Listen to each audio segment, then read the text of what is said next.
Alhamdulillahillazi arsala rasulahu bil huda wa dinil haq liyuzhirahu 'ala dini kulli walau karihal musyrikun. Asyhadu an la ilaha illallah wa asyhadu anna Muhammadan abduhu wa rasuluhu la nabiyya ba'da. Amma ba'du. Pertama dan terutama sekali, marilah kita ucapkan puji syukur kita kehadiran Allah Subhanahu wa Ta'ala, yang mana berkat rahmat dan karunia-Nya kita bisa berkumpul di ruangan kepala sekolah yang kita cintai ini. Selawat beserta salam tak lupa pula kita ucapkan kepada Nabi besar kita, yakni Nabi Muhammad sallallahu alaihi wasallam. Allahumma shalli ala Muhammad wa ala ali Muhammad. Yang sama-sama kita hormati Bapak Pengawas Kecamatan Linggo Sari Baganti, yang sama-sama kita hormati Ibu Kepala Sekolah kita UPT SD 17 Alang Sungkai, dan yang teristimewa sekali kepada Bapak Ibu Majelis Guru beserta staf UPT SDN 17 Alang Sungkai. Baiklah, pada kesempatan ini saya sebagai moderator akan menyampaikan susunan acara diseminasi budaya positif. Susunan acara yang pertama, protokol yang sedang berlangsung. Yang kedua, sepatah kata dari Kepala UPT SDN 17 Alang Sungkai. Acara yang ketiga, sepatah kata dari Pengawas Rayon 4 Kecamatan Linggo Sari Baganti. Yang keempat, penyampaian diseminasi budaya positif oleh calon guru penggerak angkatan 9 dari UPT SDN 17 Alang Sungkai, Kabupaten Pesisir Selatan. Acara yang kelima, sesi tanya jawab, dan acara yang terakhir, penutup. Untuk menghemat waktu, kita langsung saja masuk ke acara yang kedua, yaitu sepatah kata dari Kepala UPT SDN 17 Alang Sungkai. Kepada Ibu kami persilakan. Assalamualaikum warahmatullahi wabarakatuh. Asyhadu an la ilaha illallah wahdahu la syarikalah wa asyhadu anna Muhammadan abduhu wa rasuluh la nabiyya ba'da amma ba'du. Pertama sekali, marilah kita mengucapkan puji dan syukur kehadirat Allah Subhanahu wa Ta'ala, yang mana berkat rahmat dan hidayah beliau sehingga kita sampai saat ini masih diberi rahmat kesehatan dan kesehatan, sehingga kita bisa berkumpul di ruangan ini. Tak lupa selawat dan salam kita tujukan kepada junjungan kita, yakni Nabi Muhammad sallallahu alaihi wasallam. Beliau adalah seorang pemuda padang pasir yang telah memperjuangkan umat Islam di permukaan bumi ini. Bapak Pengawas Rayon 4 yang kami hormati, serta Bapak dan Ibu Majelis Guru, seterusnya kepada anggota atau guru calon penggerak di SD 17 Alang Sungkai ini. Baiklah, untuk memperhemat waktu, di sini kita akan mendengarkan paparan dari guru penggerak kita atau calon guru penggerak kita, yaitu angkatan 9, yaitu diseminasi budaya positif. Jadi untuk ini kita bisa nanti mengambil hikmahnya atau pelajaran yang bisa kita terima dan kita terapkan di sekolah kita ini, supaya sekolah kita ini lebih meningkat untuk selanjutnya. Dan juga kami berharap kepada guru-guru kami yang termasuk atau yang Kalau dapat lulus yang sebagai guru penggerak ini, supaya sekolah kita ini lebih meningkat lagi dalam bidang pelajaran maupun dalam bidang hal yang lainnya. Jadi itulah yang kami sampaikan pagi ini. Salah janggal mohon maaf. Ibu sudah dengar. Assalamualaikum warahmatullahi wabarakatuh. Terima kasih kita ucapkan kepada Ibu Kepala Sekolah kita yang telah memberikan arahan. Kita langsung saja masuk ke acara yang kedua. Sepatah kata dari pengawas Rayon 4, Kecamatan Linggo Sari Baganti. Kepada Bapak kami persilakan. Assalamualaikum warahmatullahi wabarakatuh. Alhamdulillah, alhamdulillahillazi hamdan katsiran kama amar. Asyhadu an la ilaha illallah wahdahu la syarikalah wa asyhadu anna Muhammadan abduhu wa rasuluh la nabiyya ba'da amma ba'du. Yang kami hormati Kepala BPSD 17 Amal Sungkai beserta Bapak dan Ibu pendidik dan tenaga kependidikan yang hadir pada pagi yang berbahagia. Pertama sekali mari kita sama-sama bersyukur kepada Allah Subhanahu wa Ta'ala yang mana berkat limpahan rahmat syafaatnya beliau sehingga pada pagi hari ini kita sudah berada di SD ini berkumpul dengan tujuan mendengarkan nanti penyampaian dari calon guru penggerak tentang budaya positif.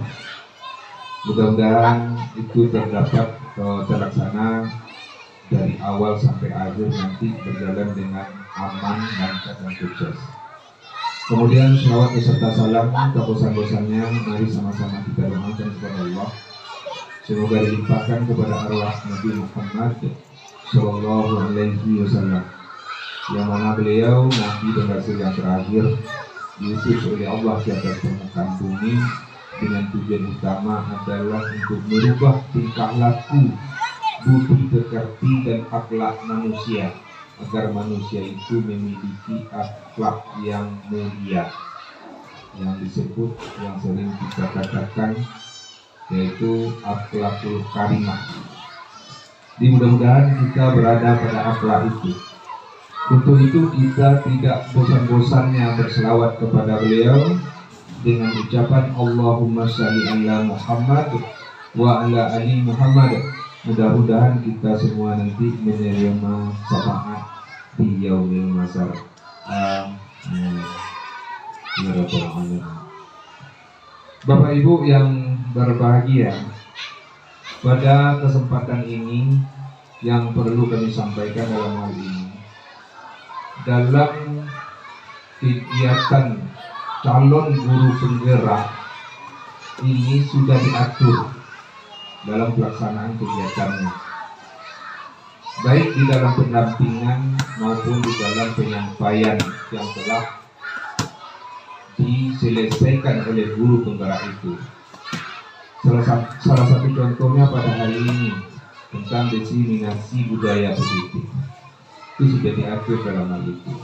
Mungkin Bapak dan Ibu nanti dalam pelaksanaan ini kita mungkin akan berpikir untuk selanjutnya kalau dapat di dalam kegiatan guru penggerak atau calon guru penggerak ini nanti kalau dapat minimalisir tentang kegiatan supaya dapat sehingga nanti anak-anak kita tidak merasa dirugikan karena adanya kegiatan yang kita lakukan. Ini perlu kita Bapak Ibu pikirkan nanti. Kenapa? Karena jangan-jangan nanti ini adalah kebutuhan yang dianggap oleh masyarakat untuk diri kita, tetapi yang berdampak negatif terhadap anak-anak sehingga orang tua itu bersifat negatif terhadap kita. Jadi untuk itu Bapak dan Ibu mari kita coba nanti untuk menelisirnya dalam hal ini. Kemudian harapan kami kepada Bapak, Ibu-ibu, terutama calon guru penggerak, ini setelah ini dilakukan, hendaknya ada efek positifnya kepada sekolah. Dan juga guru penggerak ini dapat menyumbangkan atau menularkan kepada teman-teman. Nah, kan ini yang dituntut. Jadi untuk itu harapan kami kepada calon guru penggerak ini beransur-ansur kita menularkan kepada teman-teman kita. Jadi dan juga harapan kepada kita semua di SD 17 Alam Sungkai ini, walaupun 2 orang guru penggerak di sini, walaupun kita tidak guru penggerak, tapi kita tidak mau ketinggalan dengan itu. Kita tetap berpacu, kita tetap berusaha. Dan bagi yang belum masuk ini, kalau ada kesempatan silakan masuk menjadi guru penggerak. Untuk kita ketahui juga Bapak dan Ibu, guru penggerak ini sekarang ini sangat-sangat dibutuhkan oleh pemerintah. Kenapa? Karena semakin lama pendidikan ini semakin maju. Kita lihat sekarang ini, guru penggerak merupakan salah satu syarat untuk menjadi kepala sekolah, menjadi pengawas sekolah. Itu salah satu syarat. Kemarin ada teman yang kami suruh isilah link ini untuk calon kepala sekolah, karena kepala sekolah kita banyak yang pensiun. Dicoba diisi, ternyata ditolak karena tidak memenuhi syarat. Jadi salah satu syaratnya adalah sebagai guru penggerak. Jadi untuk itu Bapak dan Ibu-ibu, kita akan terjadi nanti kekosongan pimpinan sekolah yang yang definitif. Artinya apa? Mungkin penuh dengan PJ. Definitifnya tidak ada. Nah, ini nanti akan terjadi Bapak Ibu. Sekarang saja sudah PJ 2. Sudah PJ 2 sekarang ini 30 dan 15. Sebentar lagi di bulan Desember itu ada cadang lagi 2, 13 dan 11. Sudah 2 lagi. Sementara di Kecamatan Linggo Sari Beganti belum ada 1 orang pun yang punya sertifikat guru penggerak. Belum ada Bapak Ibu. Cuman bakal akan menerima ada 2 orang, tapi yang 1 orang honorer, yaitu SD 31 dan SD 06 Tengah Padang. 31 Ibu Tati, ya, Tati. Nah itu akan menerima, bukan sudah menerima tapi belum, akan. Itu yang cepatnya. Baru nanti rombongan sesudah itu ini sesudah rombongan Tati. Nah ini yang 2 ini. Kemudian ada lagi yang di SD 39. SD 07, SD 22, SD 08. Nah itu yang sama ini. Jadi itu Bapak dan Ibu, harapan kepada kita yang belum mengikuti, kalau waktu nanti ada kesempatan silakan ikuti. Mungkin itu yang perlu kami sampaikan kepada Bapak dan Ibu semuanya. Dan terakhir pada hari ini, marilah kita ikuti ini secara seksama dengan penuh perhatian, sebagaimana harapan ini menjadi ada nanti efek positifnya kepada kita. Demikian saja Bapak dan Ibu, kami buka acara ini dengan Bismillahirrahmanirrahim. Pada hari ini Jumat tanggal 27 Oktober 2023 jam 9.36 pada jam kami menyatakan resmi dibuka. Assalamualaikum warahmatullahi wabarakatuh. Terima kasih kita ucapkan pada Bapak Pengawas Rayon 4 Kecamatan Linggo Sari Beganti yang telah memberikan arahannya. Kemudian kita masuk ke acara selanjutnya, yaitu penyampaian diseminasi budaya positif oleh calon guru penggerak Angkatan 9 dari UPT SDN 17 Alangsungai, Kabupaten Pesisir Selatan, yang akan disampaikan oleh Ibu Dela Putri, SPD. Kepada Ibu kami persilakan. Assalamualaikum warahmatullahi wabarakatuh.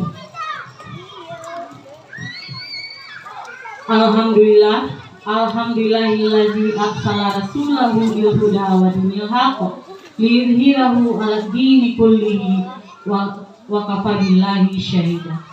Asyhadu an la ilaha illallah wa asyhadu anna Muhammadan abduhu wa rasuluh la nabiyya ba'da. Amma ba'du.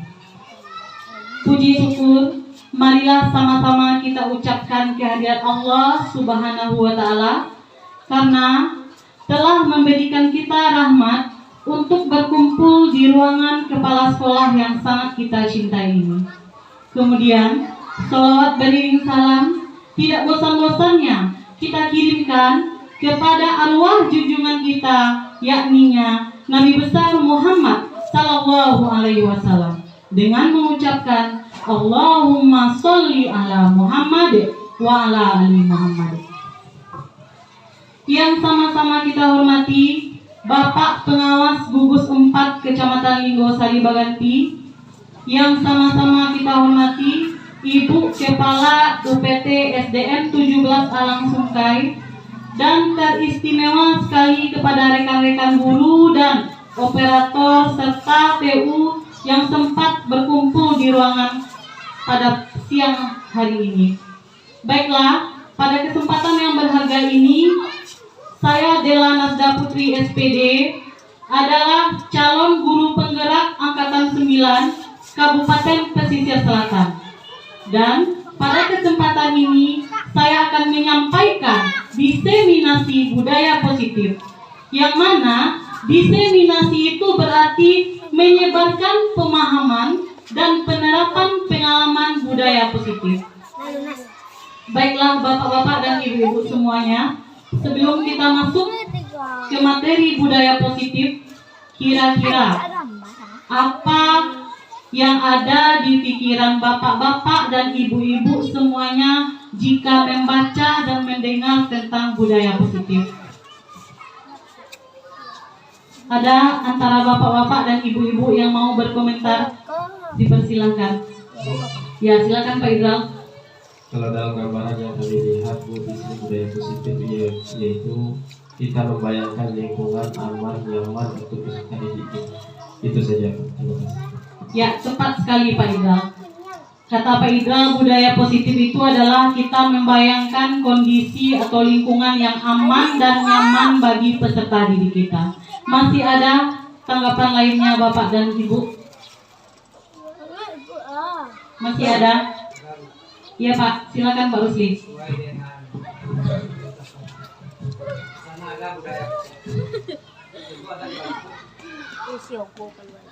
Ya.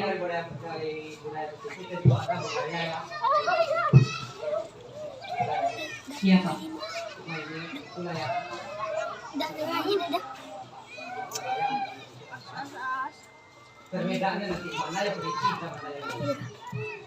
Baik Pak Rusli, berarti Pak Rusli ingin membandingkan nantinya antara budaya positif dan kebalikannya, itu nanti ada budaya negatif. Nah, sekarang bapak-bapak dan ibu-ibu semuanya, tadi sudah kita dengar pendapat dari teman-teman semuanya. Salah satunya adalah kita membayangkan sekolah yang aman dan nyaman bagi peserta didik kita. Apakah budaya positif itu penting untuk sekolah kita? Iya, penting. Kenapa penting? Karena budaya positif itu adalah menyebabkan nantinya siswa atau warga sekolah merasa aman dan nyaman berada di sekolah, terutama di UPT SDN 17 Alangsungai ini. Baiklah bapak-bapak dan ibu semuanya, kita masuk ke slide yang kedua. Ada nanti konsep inti budaya positif yang akan saya sampaikan pada siang hari ini. Yang pertama yaitu perubahan paradigma belajar, disiplin positif, nilai-nilai kebajikan, kebutuhan dasar manusia, motivasi perilaku manusia, posisi kontrol guru, keyakinan kelas, dan segitiga restitusi. Jadi ke-8 poin ini ada nantinya sangkutannya, ada hubungannya di antara satu poin dengan poin yang lainnya. Di mana nanti ada hubungannya?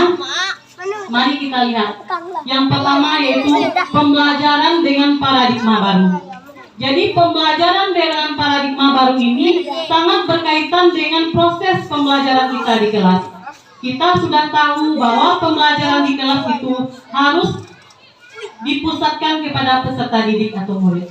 Kita mengenal dua istilah, ada pembelajaran berpusat kepada guru dan ada pembelajaran berpusat kepada siswa atau murid kita. Ada di antara bapak-bapak dan ibu guru hebat yang ingin menyampaikan pendapatnya tentang bagaimana kondisi sekolah kita atau kelas kita, yang mana yang kita pakai. Apa itu berpusat kepada guru atau berpusat kepada siswa? Ya, tepat sekali Ibu Kepala Sekolah kita harus menciptakan pembelajaran yang berpusat kepada siswa. Berpusat kepada siswa di sini bagaimana? Pembelajaran dengan paradigma baru merupakan pembelajaran yang dirancang berdasarkan prinsip pembelajaran berdiferensiasi.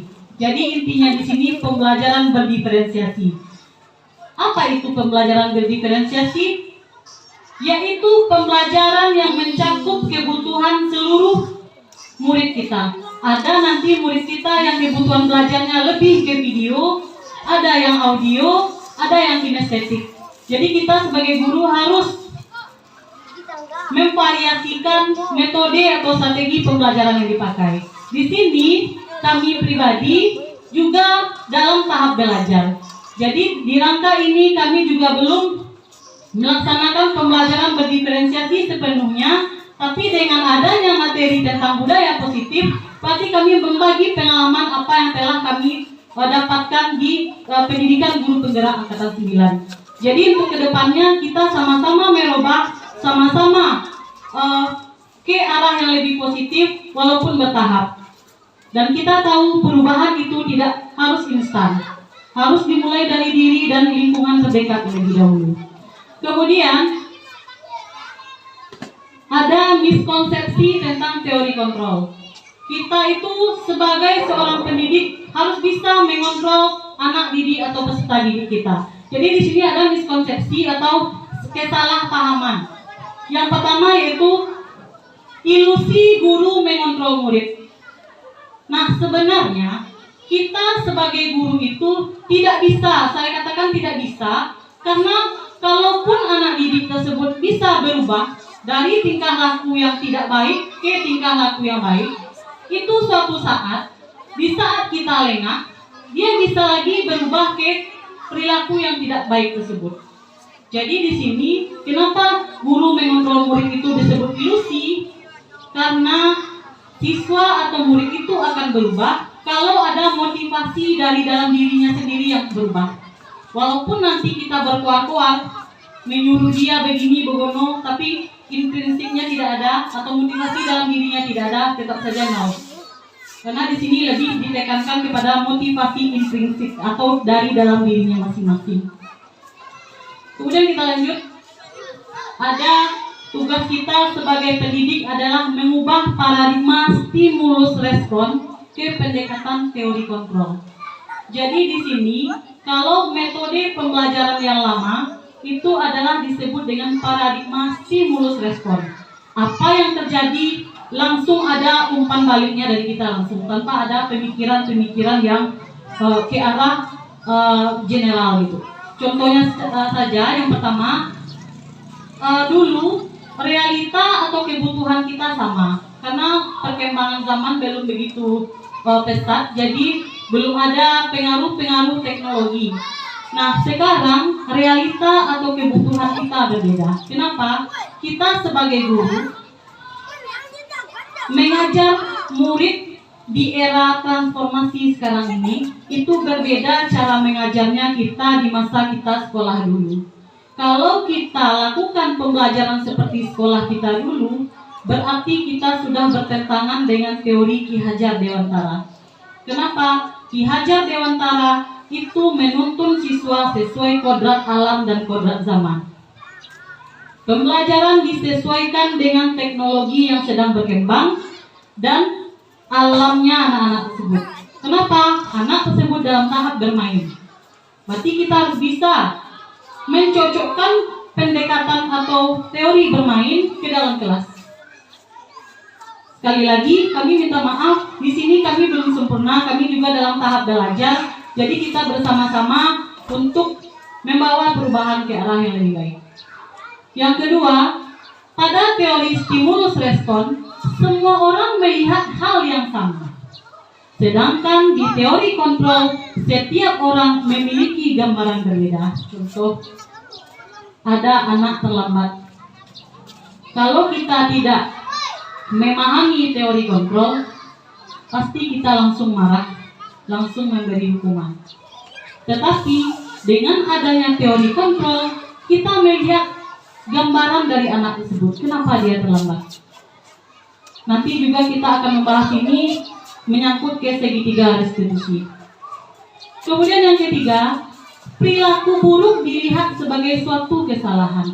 Contoh, ada anak yang mencuri uang temannya. Kalau kita tidak memahami teori kontrol, pasti juga kita akan langsung menghukum. Sedangkan dalam teori kontrol, semua perilaku memiliki tujuan.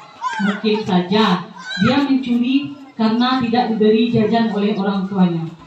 Atau dia sering terlambat, mungkin air di rumahnya tidak ada karena faktor kekeringan. Jadi kita harus melihat itu dari segala macam sudut pandang. Kemudian yang lanjut, stimulus respon. Orang lain bisa mengontrol saya. Itu menurut teori lama. Sedangkan teori kontrol, hanya Anda yang bisa mengontrol diri Anda. Itulah yang disebut dengan motivasi intrinsik. Bagaimanapun seseorang memberi nasihat kepada saya, kalau dalam diri saya tidak ingin berubah, itu nihil. Lanjut. Saya bisa mengontrol orang lain. Sedangkan teori kontrol, Anda tidak bisa mengontrol orang lain. Karena orang lain tersebut dikontrol dan bisa mengontrol dirinya sendiri. Sama dengan motivasi intrinsik tadi. Kita lanjut. Pemaksaan ada pada bujukan. Pemaksaan ada pada saat bujukan gagal. Sedangkan teori kontrol, kolaborasi dan konsensus menciptakan pilihan-pilihan baru. Maksudnya, konsensus di sini kita harus membagi pengalaman atau kolaborasi kita dengan rekan sejawat atau dengan orang tua dan warga sekolah. Jadi ada nantinya bentuk kolaborasi. Dan yang terakhir, model berpikir menang kalah. Inilah nanti di stimulus respon, model berpikir menang kalah. Sedangkan di teori kontrol, model berpikir menang-menang. Artinya di sini, ini juga ada sangkutannya dengan perankingan di kelas. Jadi kalau dulu, kami juga waktu sekolah dulu, sampai sekarang pun masih ada perankingan di kelas. Jadi ada setelah perankingan tersebut nampaklah mana yang juara 1, mana yang ranking terakhir. Itu artinya apa? Ada anak yang menang, ada anak yang kalah. Kalau kita lihat dari teori kontrol. Sedangkan pada teori kontrol, model berpikir menang-menang. Jadi anak tuh nggak boleh yang kalah loh. Intinya di sini, kalau kurikulum kita sudah kurikulum merdeka seperti sekarang ini, tidak ada lagi juara kelas seharusnya. Karena juara kelas itu nanti akan mematikan kreativitas murid. Contohnya, bagi anak yang juara kelas, dia akan memandang remeh temannya. Dan besok kejuaraan mah.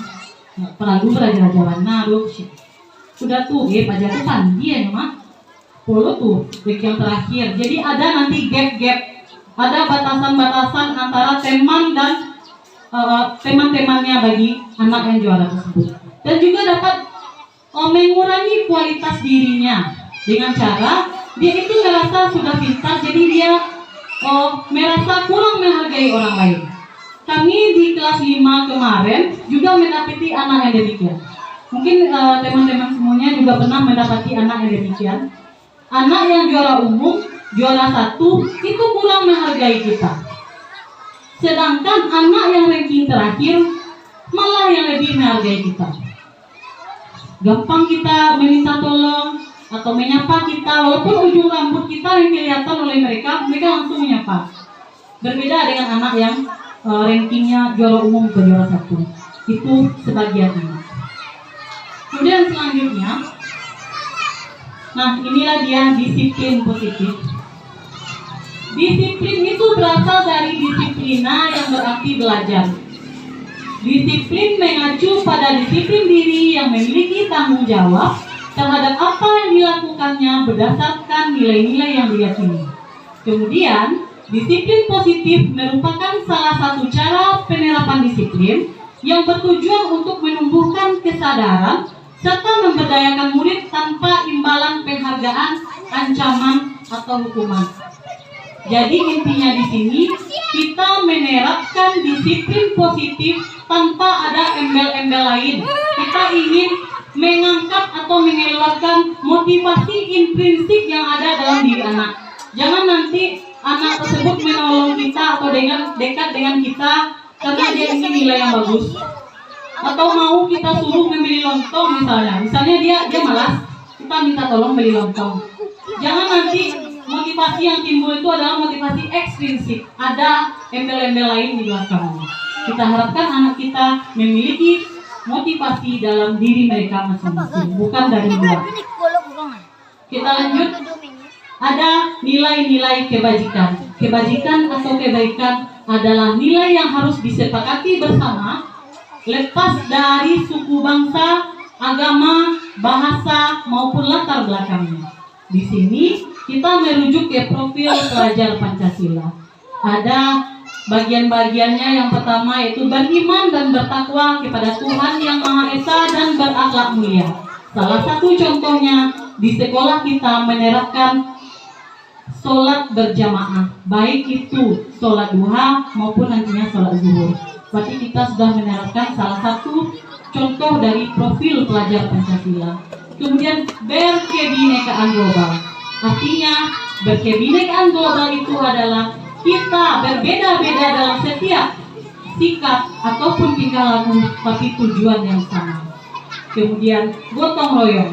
Gotong royong di sini berarti kita sesama warga sekolah, baik itu dengan kepala sekolah, sesama guru, anak didik, jaga sekolah dan orang tua murid, kita harus mampu berkolaborasi. Contohnya saja dalam kegiatan P5. P5 itu dibutuhkan kolaborasi antara sekolah dengan orang tua murid, sehingga kita bisa menggarap lapangan-lapangan atau tanah kosong di sekolah dijadikan sebagai lahan untuk bertani atau kegiatan P5 oleh siswa. Kemudian ada kata mandiri. Mandiri di sini apa? Mandiri adalah siswa itu mampu belajar tanpa adanya sumber utama dari kita. Dia bisa mencari dari sumber lain. Contohnya saja sekarang sudah ada internet. Walaupun penggunaannya masih secara belum begitu diperbolehkan, tapi kalau kita bisa memantau anak, kenapa tidak kita menggunakan teknologi dalam pembelajaran dengan syarat semua kelas kita harus punya jaringan listrik yang bagus. Kemudian selanjutnya kreatif dan bernalar kritis. Itu mungkin tidak perlu kami sampaikan lagi. Di sini mungkin bapak-bapak dan ibu guru semuanya sudah jelas kreatif itu bagaimana dan bernalar kritis itu bagaimana. Kemudian begitu juga dengan yang lainnya, yaitu tentang Ibu Primariers atau program PYP dan keterampilan hidup atau life skill. Karena di keterampilan hidup atau life skill dapat dipercaya lurus hati, pendengar yang aktif, tidak merendahkan orang lain, dan memberikan yang terbaik dari dalam dirinya. Lanjut, kebutuhan dasar manusia. Nah, inilah yang kami sebut tadi yang berhubungan dengan teori hukuman tadi, kebutuhan dasar manusia. Yang mana kebutuhan dasar manusia adalah segala sesuatu yang kita lakukan untuk mendapatkan apa yang kita inginkan. Tadi sudah kami beri contoh, ada anak yang terlambat. Mungkin kebutuhan dasarnya ada yang tidak terpenuhi, makanya dia terlambat. Atau ada anak yang mencuri uang temannya di kelas. Mungkin kebutuhan dasarnya yang tidak terpenuhi, makanya dia menjadi pencuri. Di slide selanjutnya ada penjelasan, yaitu 5 kebutuhan dasar manusia. Yang pertama, bertahan hidup, menyangkut pakaian, makanan, tempat tinggal, keamanan, dan kesehatan. Dan pada bertahan hidup ini, contohnya saja kita ambil makanan. Tadi sudah kami jelaskan, anak tersebut tidak diberi jajan oleh orang tuanya. Berarti kebutuhan bertahan hidupnya yang terganggu. Makanya dia berbuat mencuri di kelas. Nah, sebagai seorang pendidik kita harus tahu itu. Kita gali semua apa-apa yang terjadi pada siswa. Kemudian yang kedua, ada kebutuhan akan rasa kasih sayang. Mungkin di rumah anak tersebut tidak mendapat kasih sayang oleh orang tuanya, sehingga di kelas sedikit-sedikit dia bertanya kepada kita. Sedikit-sedikit dia, agaklah saya di kelas saya ingin memasukkan buku saja ke dalam tas. Dia bertanya, Bu, boleh masukkan buku ke dalam tas, Bu? Saking inginnya perhatian mungkin kalau menurut saya. Jadi adalah kebutuhan kasih sayang yang kurang terpenuhi. Yang ketiga yaitu kebutuhan dasar manusia atas penguasaan. Kasus kemarin yang saya alami, ada siswa yang suka sekali menyebut nama orang tua temannya. Berarti dia ingin dicap oleh temannya seorang yang berani atau seorang yang bagak kalau bahasa kitanya. Kenapa? Saya tanya, kenapa kamu berlaku demikian, Nak? Saya senang aja, Bu. Berarti saya tuh paling kuat di kelas saya, katanya. Jadi kebutuhan akan penguasaan, dia ingin berkuasa di kelasnya, maka dia berlaku sering mengejek teman. Berarti dia nanti yang paling hebat, kata temannya. Kemudian kebutuhan yang keempat, kebebasan. Mandiri, memiliki pilihan, mencoba hal baru, mampu mengendalikan arah dirinya. Mungkin selama ini kebebasannya kurang didapat di rumah atau di sekolah, sehingga dia melakukan hal yang negatif. Nah, disinilah peran guru nantinya mencoba memperbaiki anak tersebut dengan kolaborasi juga dengan orang tua. Kemudian kebutuhan yang terakhir yaitu kesenangan. Ada bermain, humor, antusiasme atau tertawa. Mungkin di rumah orang tuanya suka marah-marah sehingga kebutuhan akan kesenangannya tidak terpenuhi, makanya di sekolah dia suka mengganggu temannya. Bisa saja. Kemudian selanjutnya, motivasi perilaku manusia. Yang pertama yaitu untuk menghindari ketidaknyamanan atau hukuman. Contohnya, untuk menghindari ketidaknyamanan atau hukuman, dia membuat PR, sementara PR yang dibuatnya tersebut tidak benar. Berarti tidak ada motivasi intrinsik dalam dirinya, sementara dia harus mengerjakan PR dengan tidak bertanggung jawab. Berarti bukan motivasi ekstrinsik, hanya menghindari hukuman dari guru di sekolah. Dia buat PR tapi tidak bertanggung jawab dengan PR yang dibuat, hanya sebagai palape tanyo. Itu adalah motivasi perilaku manusia yang pertama. Yang kedua, untuk mendapatkan imbalan atau penghargaan dari orang lain. Dia mau melakukan itu atau dapat hadiah. Pernah anak saya, Ma, belikan apa yang bisa alik tolong sama lema balik gak lama beko balik nalik itu nih gitu. Berarti yo melakukan sesuatu itu demi sebuah hadiah bisa jadi. Yang bagus itu motivasi perilaku manusia itu harus dari dalam dirinya masing-masing untuk menjadi orang yang mereka inginkan dan menghargai diri sendiri dengan nilai-nilai yang dipercaya. Nah, inilah sangat sulit bagi kita Bapak Ibu untuk menimbulkan motivasi intrinsik bagi anak didik kita.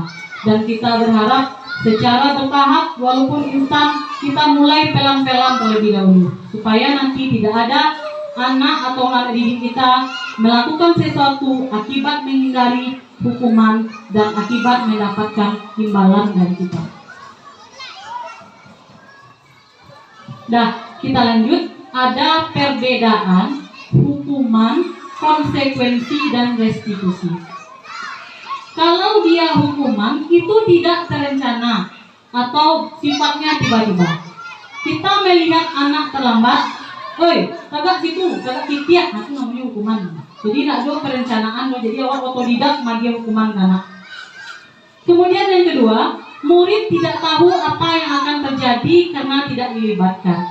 Jadi hukuman di sini tidak ada melibatkan murid dalam merancang hukuman yang akan diterima oleh mereka kalau mereka berbuat salah. Jadi itu bersifat satu arah, kita yang menentukan tanpa ada kolaborasi dengan murid. Yang ketiga, bersifat satu arah, sudah saya terangkan tadi. Dan yang terakhir berupa hukuman fisik atau psikis. Contohnya tagak kaki tiak, tagak muka bendera. Jujur, kami pun masih melakukan hal demikian. Dan kami harap dengan adanya materi ini kami akan berubah secara bertahap. Karena di sini setiap anak itu berbeda. Sekolah A dan sekolah B itu bedanya, walaupun di sekolah A berhasil gurunya menerapkan strategi yang berdiferensiasi, belum tentu diferensiasi di sekolah A cocok di sekolah B. Gitu juga dengan sekolah kita. Kemudian konsekuensi, terencana atau disepakati sesuai peraturan. Murid tetap dibuat tidak nyaman, sikap guru terlalu memonitor. Maksudnya di sini konsekuensi itu sabale-wale hukuman.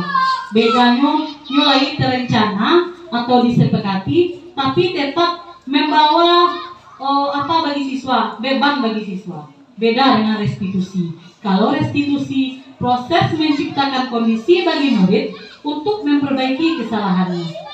Proses kolaboratif yang mengajarkan murid untuk mencari solusi. Jadi di sini misalkan ada murid yang bertengkar, kita yang menanyakan kepada mereka, kita berkolaborasi dengan mereka, bagaimana cara supaya mereka tidak bertengkar lagi. Jadi kita mengadakan kolaborasi. Nah, kalau menurut saya ini adalah materi yang menarik, 5 posisi kontrol guru. Yang pertama ada guru sebagai penghukum. Yang kedua, ada guru sebagai teman. Yang ketiga, pembuat rasa bersalah, pemantau dan manajer. Kira-kira bapak-bapak dan ibu-ibu, kita berada di mana? Ada yang mau memberi tanggapannya? Kita berada di mana? Apakah di penghukum, sebagai teman, pembuat rasa bersalah, pemantau atau manajer? Ada yang mau memberikan aspirasinya atau sarannya? Ada? Jujur, ada ibu? Harusnya sebagai manajer, ya bagus. Tapi realitanya ada yang sebagai teman, bagus Bu Mutia. Ada lagi? Ada lagi Bu Wilia, bagaimana? Penghukum, pemantau, berarti pemantau bagus. Saya pribadi mungkin banyak sebagai penghukum dan pemantau. Kenapa? Karena kalau kita menghadapi siswa, itu emosi kita diserangnya. Harusnya kita sebagai manajer, kata Bu kepala kita. Ya Bu, benar sekali. Jadi kami berusaha untuk kedepannya berangsur-angsur berubah dari penghukum dan pemantau berubah ke manajer. Apa perbedaan dari kelima posisi kontrol? Nah, ada kasus murid tidak memakai atribut lengkap saat upacara bendera. Kalau kita sebagai penghukum, pasti kita memberikan hukuman yang itu, hormat pada bendera selama 1 jam. Itu berarti kita sebagai penghukum langsung memberikan hukuman. Tapi kalau kita berkata, berapa kali ibu harus memberitahu kamu? Kamu selalu saja mengecewakan ibu. Berarti kan awak berbelas kasihan ke diri awak di bawah. Apa yang ngecek wah? Ini berbuatnya begitu. Berarti awak pembuat rasa bersalah. Beku apa ngecek anak ayo Pak Ibu? Iyo Bu, maku yo Bu. Yo aman membali deh Bu. Kepi aman dah aduh. Jadi ini merasa bersalah kawak. Ini lah ibu-ibu lo ngecek kawak ini. Jadi itu teori yang kedua tuh, posisi yang kedua, murid kita buat merasa bersalah dengan apa yang mereka lakukan. Itu bedanya. Kalau penghukum tadi langsung hormat bendera atau pilih sagok coba. Itu awak pelancok dan agak. Nah ini itu adalah posisi kita berada di penghukum. Kemudian posisi yang ketiga, kalau masih ada murid yang memakai atribut kurang lengkap. Kalau kita sebagai teman, berarti anak didik kita itu kita posisikan sebagai teman kita, berbicara biasa seolah-olah dengan teman. Ayo dong, ikuti aturan sekolah, tolong bantu ibu ya. Ya sudah, tidak apa-apa. Lain kali jangan berbuat seperti itu lagi ya. Sama mengecek juga kawan. Jadi adalah posisi guru itu sebagai teman. Jadi tidak hukum anak tu do, tapi dia tulahnya mirip mengecek-ecek juga kawannya itu. Kalau awak mengecek model itu, kira-kira apa yang terjadi di anak awak? Tuh ada ingat bu, iya betul. Bok lalu awak bu. Bisa awak terapkan di sekolah awak model itu? Tidak. Bu kepala mana yang ngecek? Tidak. Iya bu, benar tidak. Kemudian sebagai pemantau, kamu sudah melanggar aturan sekolah. Kamu tahu konsekuensinya. Pulang sekolah, kamu beli atribut ke pasar dan jangan diulang lagi. Berarti kalau sebagai pemantau, kita mencocokkan pelanggaran yang dibuatnya dengan apa yang harus dia lakukan selanjutnya. Jadi kita cocokkan dengan disiplin sekolah. Jadi awak mengacu ke teori-teori yang ada di sekolah. Awak kaitkan pelanggaran ini jo teori disiplin di sekolah. Apa yang tak boleh. Itu kalau awak sebagai pemantau. Intinya di situ pemantau itu konsep alado, cuma awak memantau-mantau aja lah. Apa yang kurang darinya gitu. Nah, benar kata bu kepala sekolah tadi, posisi yang harus kita harapkan ada itu adalah sebagai manajer. Apa kira-kira yang harus kita lakukan atau kita katakan kepada siswa ketika kita sebagai manajer? Apa kamu tahu kesalahanmu? Tahu bu katanya. Kira-kira bagaimana kamu memperbaiki kesalahanmu? Nah, besoknya jawab, iya bu, besok bagi bu, atributnya bu. Jangan lupa nak, tidak bu. Jadi awak tuh berkolaborasi dengan murid dalam memecahkan masalah yang ada. Contohnya tadi masalah atribut, kita berkolaborasi dengannya. Bagaimana supaya dia itu tidak melakukan hal yang sama lagi untuk kedepannya. Jadi ada kolaborasi. Awak minta dari Nyoma cari solusi dari masalahnya. Bukan awak yang menghukumnya. Seharusnya. Tapi kalau di sekolah awak kecil-kecil bu opi wak. Kalau di sekolah awak ku agak kare awak pak. Soalnya lingkungan setiap sekolah itu berbeda. Jadi kalau anaknya di lingkungan itu berbeda aja anak di lingkungan situ misalnya. Jadi emang harus kare. Kalau itu manajer pun harus digabung dengan teori posisi kontrol lain mungkin. Tidak bisa sebagai manajer aja doh. Setuju Bapak Ibu? Nah, selanjutnya. Nah, sekarang setelah tadi saya yang berkoar-koar, sekarang saya ingin bertanya lagi Bapak Ibu. Ada sebuah posisi kontrol. Posisi kontrol apakah aku? Jika aku melakukan atau mengatakan kalimat ini, posisi kontrol apa yang sedang kita lakukan? Apakah sebagai penghukum, manajer, pembuat rasa bersalah, pemantau, dan teman? Kalau kalimatnya ini, saya kecewa sekali dengan kamu. Iya benar, pembuat rasa bersalah yang jalan malah kecewa, nyoba pastinya mebol, gitu mah. Iya bu, kecewa. Bu Windy ya cok mah. Iya bu itu mah bu. Jadi itu merasa bersalah. Awak dia melakukan hal yang mereka, kalimat itu ya awak kaluan, pasti merasa bersalah betul itu mah.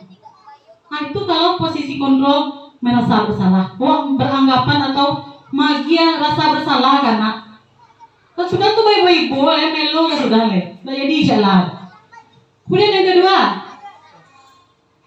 kamu tidak pernah benar melakukannya. Kira-kira posisi kontrol di mana kita? Kamu tidak pernah benar melakukannya.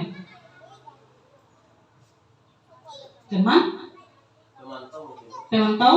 Kenapa pemantau Pak Idral? Karena melihat kesalahan anak. Ya benar, karena kita melihat kesalahan anak. Yang batu itu mereka, kau atau waang lihat kau waang, ananda. Kita berangsur-angsur berubah menjadi kau waang itu menjadi ananda, anak ibu, anak sayang ibu. Walaupun di dalam lagi gregetan gua mencari tiko misalnya, tetap ananda. Nah jadi kita berangsur-angsur berubah dari kau waang itu ke ananda atau anak ibu. Jadi benar kata Pak Id, kamu tidak pernah benar melakukannya. Berarti ada teori yang benar, sementara dia melakukan hal yang salah. Benar Pak Id? Ya, tepat. Kemudian yang ketiga, Apa rencanamu untuk menyelesaikan masalah ini? Kira-kira posisi kita di mana? Ya, benar Bu Wilya. Kita sebagai manajer, karena kita meminta solusi dari peserta didik kita untuk memecahkan masalah yang ada. Selanjutnya, ayolah lakukan demi Bapak dan Ibu ya. Kenapa sebagai teman Pak Yud? Karena mengajak atau mendekatkan diri seolah-olah pembicaranya setara. Iya, benar. Ya, karena di sini nampak ya, berarti kita ada jiwa pertemanan Bapak Yud. Karena kita merasa setara, ayolah lakukanlah demi Bapak atau Ibu. Biasanya kan kita ngomong seperti itu dengan teman. Lah, apa ya? Itu kira-kira.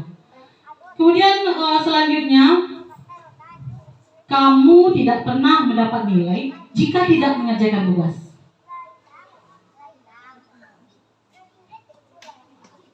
Kira-kira hukuman boleh ditampung dulu. Kira-kira ada pendapat lain? Kamu tidak pernah mendapat nilai jika tidak mengerjakan tugas. Apakah sebagai hukuman? Bisa jadi sebagai hukuman, tapi lebih mengarah ke hukuman tapi Konsekuensi. Berarti kalau ada konsekuensi, berarti ada aturan sekolah yang dilanggar. Berarti masuknya ke pemantau. Jadi di sini kita kalau tidak mendapat nilai, berarti aturan sekolahnya kalau kita melengkapi tugas, nilai kita dapatkan. Berarti kita sudah melanggar aturan yang ada di sekolah. Berarti ini adalah posisi kontrol sebagai pemantau. Ya, tepat sekali. Nah, sehubungan dengan hukuman tadi, posisi guru juga ada namanya keyakinan kelas. Mengapa keyakinan kelas? Mengapa bukan peraturan kelas? Di sini saya tanya terlebih dahulu, apakah ada di antara ibu-ibu yang sudah melaksanakan atau membuat keyakinan kelas? Sudah. Ada beberapa teman yang sudah. Yang dibuat tersebut peraturan kelas atau keyakinan kelas? Peraturan kelas yang dibuat atau keyakinan kelas? Peraturan, Pak Robi. Lalu apa hubungan atau perbedaan peraturan dengan keyakinan?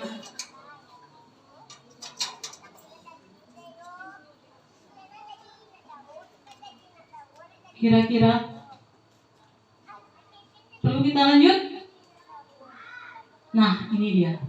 Sebaiknya kita itu membuat keyakinan kelas, bukan peraturan kelas. Karena kalau peraturan itu sifatnya satu arah.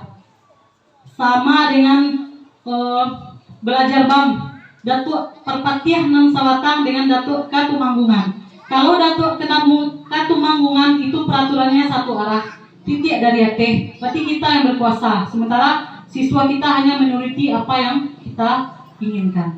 Di sini keyakinan kelas itu bersifat abstrak, nampak jawabnya. Kemudian yang kedua, berupa pernyataan universal secara umum. Yang ketiga, dibuat dalam pernyataan positif. Apa contohnya? Coba bisa. Bapak dan Ibu guru hebat, ada yang mau memberikan contoh? Dibuat dalam pernyataan positif. Contohnya apa? Tidak boleh ada kata negatif dalamnya dong. Jangan makan di kelas. Itu kan kata negatif tuh. Makan di kelasnya aduh, berarti aduh kata negatif dalam peraturan kelas awak atau keyakinan kelas. Harusnya bagaimana? Jangan makan di kelas ditukar dengan pernyataan positif. Contohnya bagaimana? buanglah sampah pada tempatnya. Buanglah sampah pada tempatnya. Boleh? Bagus. Apa lagi? Jangan makan di kelas.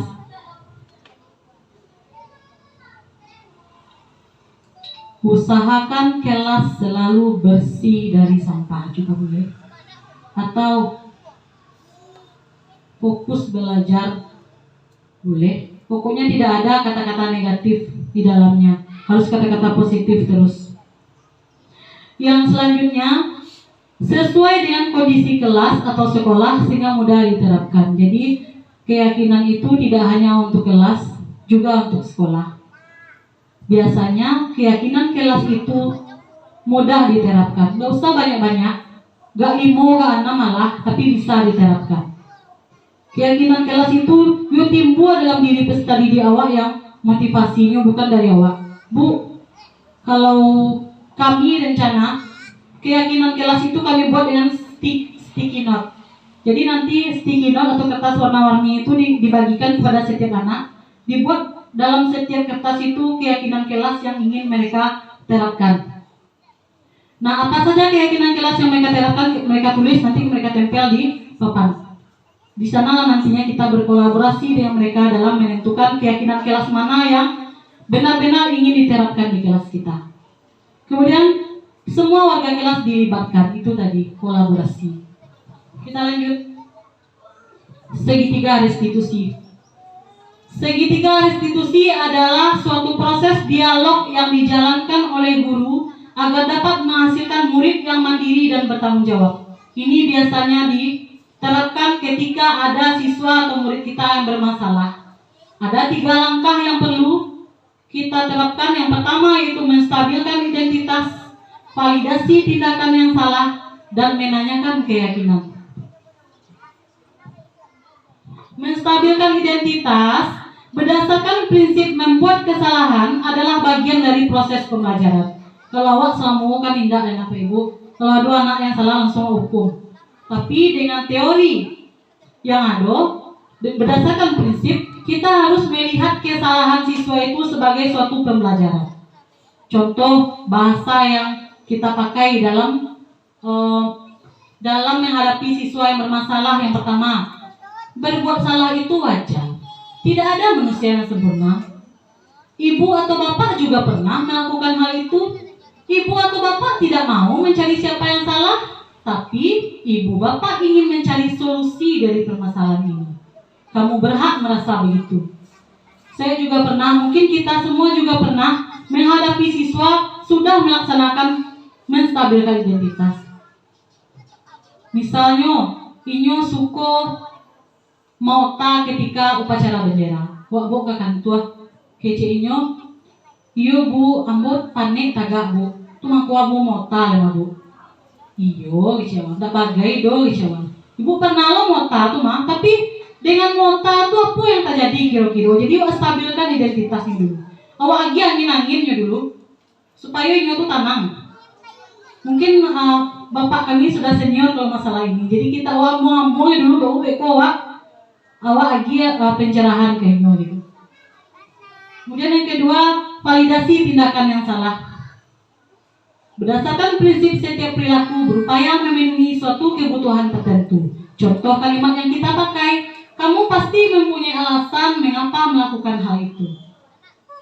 Tidak usah saya bacakan sampai ke bawah. Mungkin di sini awak lagi anak tuh, awak gali informasi dari anak tuh kenapa dia melakukan hal demikian. Kenapa dia sering terlambat.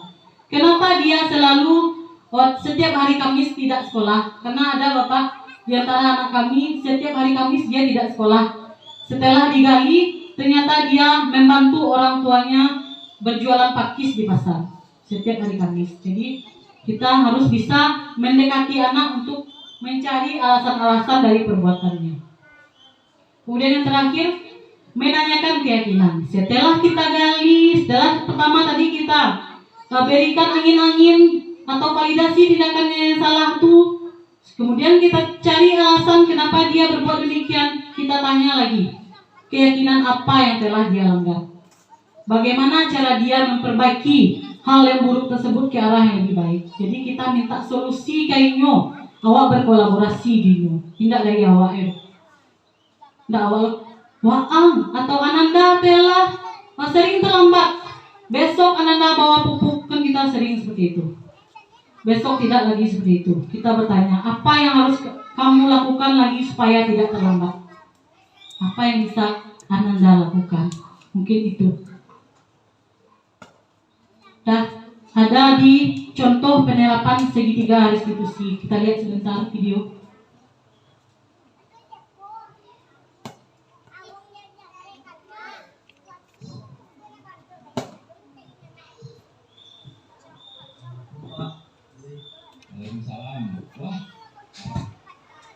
Silakan duduk. Saya sedang malas belajar, Pak. Saya tidak tahu.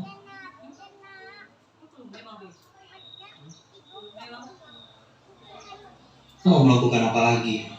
Lalu saya mengajak teman buat bermain bola di luar lingkungan sekolah. Oh begitu. Kadang kita memang muncul rasa malas belajar. Mungkin karena jenuh atau karena hal lain. Iya Pak, sekarang saya sedang jenuh belajar. Baiklah Fauza, tak apa. Tapi hanya karena malas belajar, lantas kamu boleh melanggar peraturan sekolah dengan memanjat pagar. Tidak juga Pak. Maaf Pak, saya salah. Tidak apa-apa. Setiap kita terkadang juga sering melakukan kekeliruan. Lalu sikap seperti apa yang kamu yakini Fauza? Harusnya saya bisa menghargai guru Pak dengan tetap di kelas. Kemudian menyampaikan kendala belajar saya, bukannya menghasut teman-teman buat bolos memanjat pagar sekolah Pak. Baiklah. Lalu apa rencana kamu untuk memperbaiki masalah ini? Izinkan saya minta maaf pada guru ya Pak, dan teman-teman juga. Kamu sudah menyadari kekeliruanmu. Lalu, apa kamu tahu dengan konsekuensi dari tindakanmu ini? Siap Pak, saya siap menerima konsekuensi dari guru kelas. Lalu, apakah peristiwa ini akan terulang lagi, Fauza? Tidak Pak, saya sangat malu jika mengulangi kesalahan ini lagi. Baiklah, semangat belajar ya. Ya, itu sekilas cuplikan dari penerapan segitiga restitusi. Ini tadi yang saya bilang, apakah ada tadi posisi manajer yang diadakan oleh guru? Ada? Adakah validasi tindakan yang salah? Bagi angin-angin dulu di guru tuh? Ada? Ada yang mana tuh? Bapak dan Ibu guru hebat. Bapak juga pernah, ada tadi kalimatnya seperti itu ya Bu. Ya berarti itu ada validasi tindakan yang salah. Nah ya wajar katanya. Berarti dia angin-angin dulu, menstabilkan identitas. Kemudian apalagi menanyakan keyakinan ada? Ada. Berarti dia berkolaborasi dengan siswa yang bermasalah tersebut, menanyakan apa konsekuensi yang akan diterimanya. Berarti juga ada konsekuensi ya Bapak Ibu. Berarti walaupun sebagai manajer, konsekuensi itu harus tetap ada. Sama dengan di sekolah kita. Kalau hanya sebagai manajer, anak itu tidak akan pernah berubah. Harus ada konsekuensi. Jadi kita harus sebagai manajer dan sebagai pemantau. Harus ada disiplin sekolah yang harus ditegakkannya.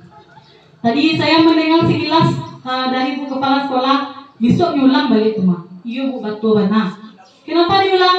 Karena kalau walaupun kita berkuar-kuar seperti saya bilang tadi, kalau tidak ada motivasi intrinsik dari jiwa anak, itu akan mustahil. Jadi mulai sekarang kita harus bisa memupuk. Ibaratnya sebagai petani, guru adalah sebagai petani ya Bapak Ibu. Tumbuhannya sudah ada, bijinya sudah ada, tanahnya sudah ada, kita tinggal memupuk sesuai kodrat alam dan zamannya. Jadi kita mulai dari sekarang, secara perlahan kita memunculkan budaya positif di sekolah kita. Dari segi apapun.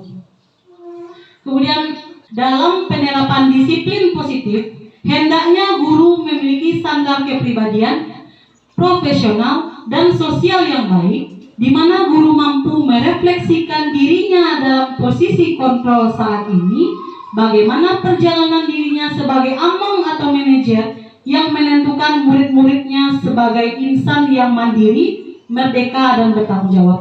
Itu sesuai dengan standar nasional pendidikan. Jadi yang dapat saya simpulkan di sini, kenapa guru itu sebagai among? Harusnya saya juga berubah secara bertahap Bapak Ibu. Harusnya guru itu harus sebagai panutan, harus sebagai contoh. Bagaimana anak itu tidak terlambat sementara gurunya masih ada yang terlambat. Itu intinya. Jadi kita sama-sama berubah. Kalau yang sudah menerapkan disiplin bagus. Bagi yang belum, termasuk saya sendiri, saya berusaha membangkitkan motivasi intrinsik dari dalam diri saya untuk berubah. Tadi juga saya sudah ma'ino manuan, kata Bapak tadi, jangan jadikan guru penggerak itu ajang sebagai salah satunya kita meninggalkan anak. Setiap tugas CGP, setiap tugas CGP. Karena CGP itu sekarang memang dibebankan dengan tugas yang luar biasa ya Pak Id. Jadi kami harap nantinya output yang akan terbentuk nantinya menjadi pribadi yang benar-benar memiliki profil pelajar Pancasila untuk murid PAID.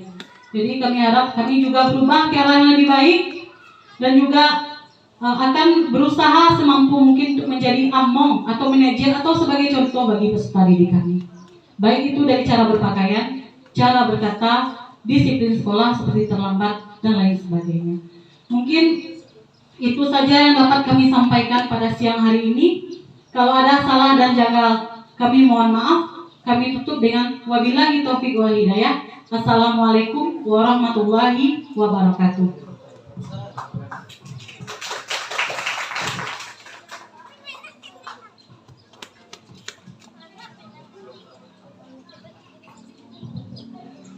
Itulah tadi penyampaian diseminasi budaya positif yang disampaikan oleh Ibu Dela Nasda Putri. Acara selanjutnya yaitu sesi tanya jawab. Dari penyampaian diseminasi budaya positif yang telah disampaikan oleh Bapak dan Ibu calon guru penggerak angkatan 9 tadi, kepada Bapak dan Ibu yang ingin memberikan atau mengajukan pertanyaan, kami persilakan. Assalamualaikum warahmatullahi wabarakatuh. Terima kasih waktu yang saya diberikan kepada saya untuk bertanya. Yang pertanyaan saya pertama tadi adalah tentang 5 prinsip kontrol. Ada 5 itu yang lebih bagusnya yang mana itu? Kalau menurut prinsip saya yang pernah saya lakukan, kalau bagi diri saya itu terpakai kelima-lima. Cuma itu berdasarkan kepada masalah yang kita hadapi. Sedikit menambahkan untuk pertanyaan dari Pak Rusli tadi, yaitu mana yang lebih baik dari kelima posisi kontrol. Jadi di sini saya mengambil benang merahnya dari perkataan Pak Rusli juga, bahwa posisi kita sebagai guru bisa mencakup kelimanya, Bapak. Di sini kan tadi kami lebih mengedepankan kepada posisi sebagai manajer. Tetapi dalam menghadapi siswa atau murid, kita menyesuaikan dengan kasus atau perbuatan anak tersebut. Jadi mana nanti yang terbaik yang kita lakukan. Kalau kita bandingkan sekolah kita dengan sekolah orang lain, kalau di sekolah orang lain itu posisi manajernya bisa dilakukan secara optimal, di sekolah kita belum tentu, Bapak. Jadi disesuaikan dengan lingkungan sekolah kita masing-masing. Itu saja, Bapak. Terima kasih. Assalamualaikum warahmatullahi wabarakatuh. Baik, kepada Bapak dan Ibu, apakah masih ada pertanyaan? Kalau masih ada, kami persilakan. Assalamualaikum warahmatullahi wabarakatuh. Terima kasih atas jawaban pertanyaan saya tadi. Sekarang pertanyaan yang kedua, Bapak Ibu. Tadi Bapak menyampaikan tentang pujian dan ngeranking anak. Efeknya ada, dan efek sampingnya ada pada anak, tadi terpukul mentalnya. Contohnya tadi Bapak menyampaikan apabila kita memuji anak di depan teman-temannya, ini akan kena mental anak, kan itu dia. Lagi mengenai ranking kalau menurut kurikulum yang dapat sekarang tidak ada pakai ranking. Kalau anak kita mengajak anak, kalau dalam satu kelas itu ada 20 orang, tentu kita bisa menentukan mana anak yang lebih pintar, mana yang lebih lemah, mana yang sedang. Melihat kepintaran anak ini, tentu kita meranking, baru bisa kita menentukan mana anak yang bagus, mana yang kurang. Jadi bagaimana caranya kita untuk membedakan mana anak ini yang tinggi, yang rendah, yang menengah. Sedangkan kita tidak menggunakan ranking. Kemudian tentang motivasi, memuji anak ini memang Bapak Ibu dalam sesuatu pekerjaan itu memang ada efek positif dan negatifnya. Kalau dikaji tadi tentang negatifnya seperti memuji anak di hadapan temannya, itu oke saja lah. Tapi kalau kita kaji dalam positifnya, ada, bukan kita memukul mental anak yang kita puji itu, Bukan teman-temannya itu akan kena, tidak. Kenapa demikian? Nah, contoh, sekarang kita memuji si A. Ya, kamu pintar, bagus. Kamu juara 1.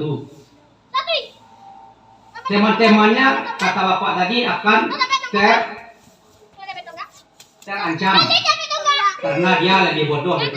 Tapi kalau kita ambil positifnya, dengan memuji teman yang hebat ini, maka kita menyampaikan kepada anak-anak untuk memotivasinya bagi mereka-mereka yang lemah. Jadi sehingganya bangkitlah semangatnya.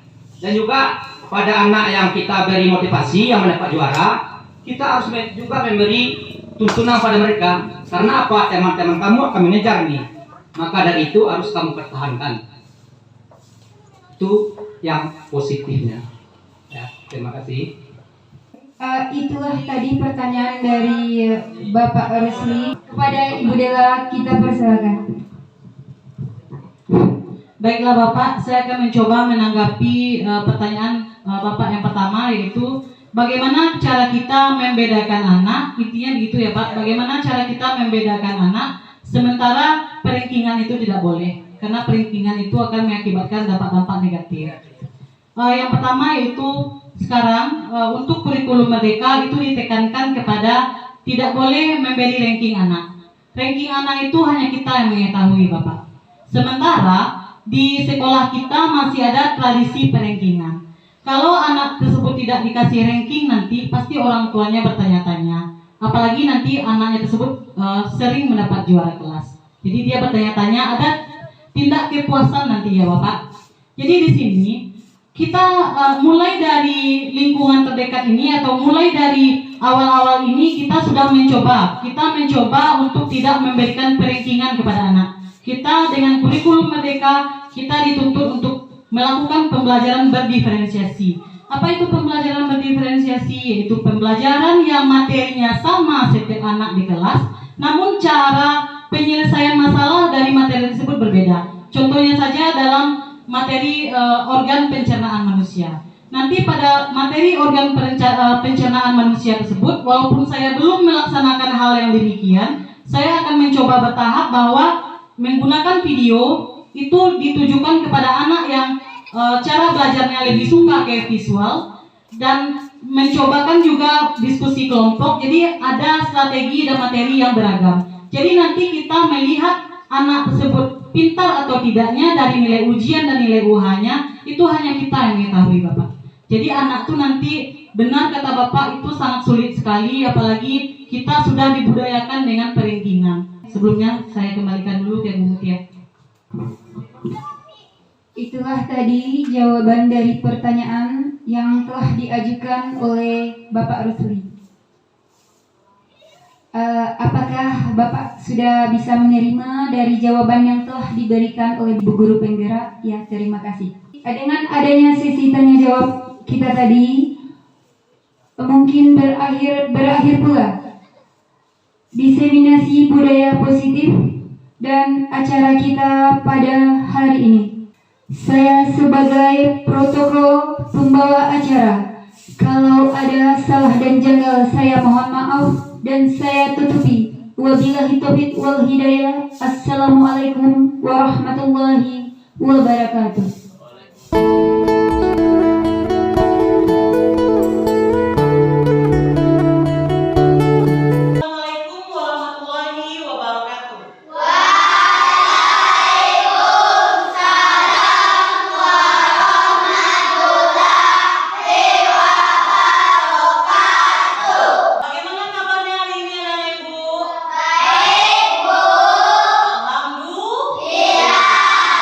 Baiklah, Nana Ibu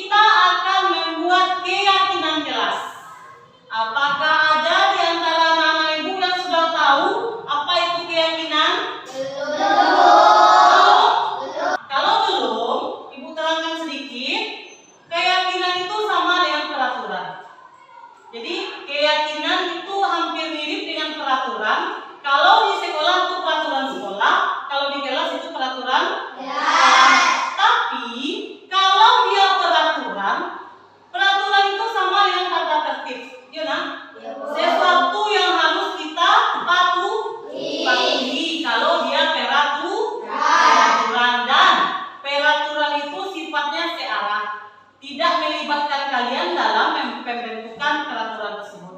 Misal, kalau sekolah membuat peraturan, diikut sertakan tidak kalian menyusun peraturan tersebut? Diikut sertakan tidak kalian membuat peraturan sekolah? Iya, pernah ikut dengan kepala sekolah atau guru kalian membuat peraturan? Oh tidak, bagus. Berarti kalau peraturan itu sifatnya satu arah, kalian tidak pernah diikut sertakan. Tapi kalau keyakinan kelas itu artinya kalian itu akan membuat sebuah peraturan berdasarkan nilai-nilai yang kalian yakini. Contohnya kalian ingin di kelas kalian ini tidak ada yang mencontek, ya nak? Misalnya kalian buat peraturannya jangan mencontek, itu peraturan. Kalau peraturannya jangan mencontek, kalau di keyakinannya tidak boleh ada kata jangan. Tidak ada boleh di kalimat keyakinan itu ada kata-kata negatif seperti jangan, tidak boleh, itu tidak boleh kalian buat di keyakinan kelas. Kalau tidak boleh mencontek, berarti keyakinannya kelas yang harus kalian buat adalah harus jujur. Jadi kebalikannya. Kalau kita tidak boleh mencontek, berarti kita harus jujur. Jadi pada keyakinan kelas yang kalian buat itu harus jujur. Tidak boleh ada kata jangan. Sekarang, tidak boleh buang sampah di kelas. Kira-kira apa keyakinan kelas yang harus kalian lakukan? Kalau disiplin, ada hubungan disiplin dengan sampah? Buang sampah pada tempatnya. Bolehlah. Kalau nilainya apa? Kalau kita tidak boleh buang sampah, berarti harus menjaga kebersihan. Berarti kalau tidak boleh buang sampah, keyakinan kelas nanti harus menjaga kebersihan. Tidak boleh datang terlambat. Itu peraturan. Peraturannya tidak boleh datang terlambat. Kira-kira keyakinannya apa? Harus yang dibilang Arza tadi, harus disiplin. Jadi kebalikan dari peraturan itu. Tidak boleh kalian bikin nanti, tidak boleh, jangan, dilarang terlambat, itu tidak boleh kalian bikin nanti di keyakinan kelas. Yang harus kalian buat itu nilainya. Nilai harus jujur, harus disiplin, harus sabar, ya bagus. Kalau harus sabar tuh jangan bertengkar misalnya. Kalian ingin membuat jangan bertengkar. Berarti apa keyakinan yang harus kalian penuhi? Harus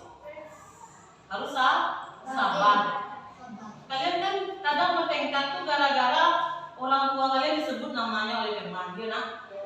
Jadi kalian harus buat keyakinannya nanti harus sabar. Jadi nilai-nilainya yang harus kalian buat, bukan peraturannya. Nanti ibu bagikan sticky note. Sticky note-nya bagus ya nak? Berbentuk beruang ya. Ya beruang nih. Ibu kasih anak-anak ibu sticky note. Ini namanya sticky note. Anak-anak ibu semuanya membuat keyakinan kelas. Satu orang anak-anak ibu nanti membuat satu keyakinan kelas di sticky note-nya. Nah, tulis nanti satu-satu anak-anak ibu ke depan nanti menempel. Apa yang menjadi keyakinan kelas yang harus kalian taati di kelas kita? Kira-kira anak-anak ibu itu ingin kelas yang bagaimana? Siswa yang bagaimana? Ada dengar? Jadi keyakinan kelas itu apa yang anak-anak ibu inginkan terjadi di kelas kita?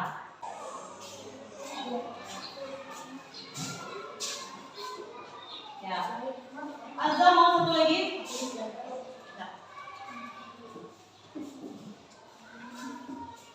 Keyakinan kelas ini harus kalian patuhi ya nak.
sudah menandatangani keyakinan kelas yang sudah kalian buat. Kalau kalian melanggar, berarti konsekuensinya adalah pada kalian. Ini ibu ini ibu simpan.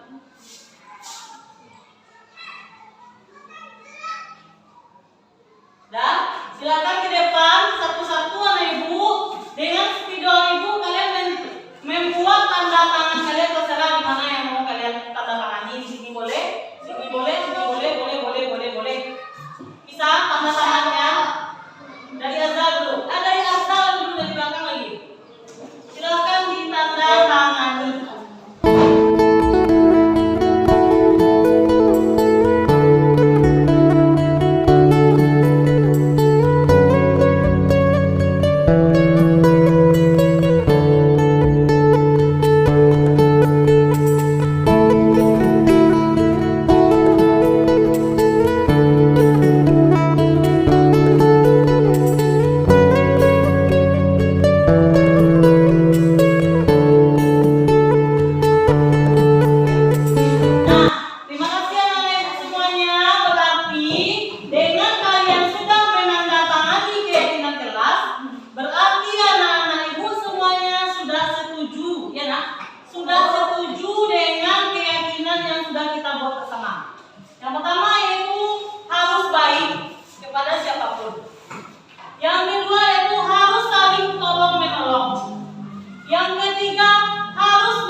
Mungkin untuk kesepakatan kelas atau keyakinan kelas kita pada pagi hari ini sudah selesai. Jadi kita lanjut untuk pembelajaran kita untuk pagi hari ini. Sebelumnya, anak-anak ibu siapkan diri untuk